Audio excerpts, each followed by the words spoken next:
The White House has released a legislative framework on immigration as pressure builds on the U.S. Congress to reach a bipartisan deal. The clock is ticking on this very explosive issue.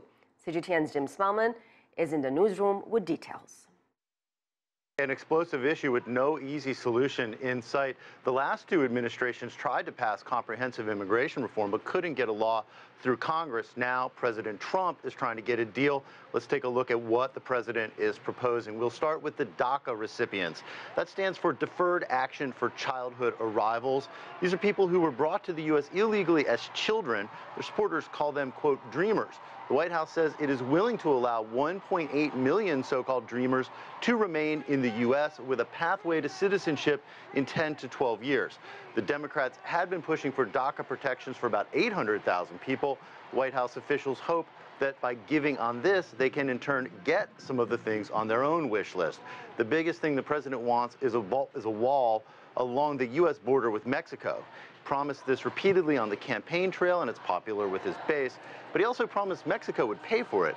Instead, he now wants $25 billion from the U.S. through Congress to pay for the border wall and other border security measures. Even if the White House can get some Democrats on board, they will face resistance from immigration hardliners in the Republican Party. Those here illegally, we should not be granting a path to citizenship. That is wrong, and it's inconsistent with the promises we made to the working men and women of this country.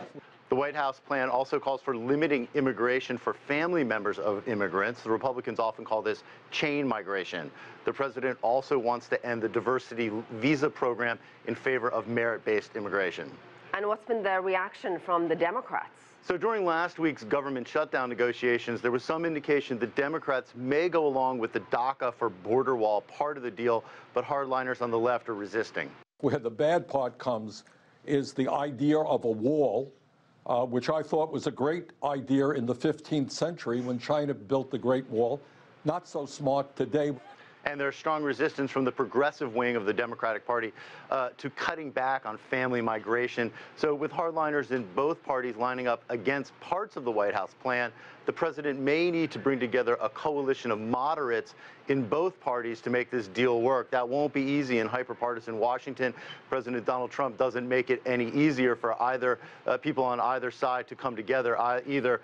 We will likely hear the president try to sell his plan in Tuesday's State of the Union address, Asiye.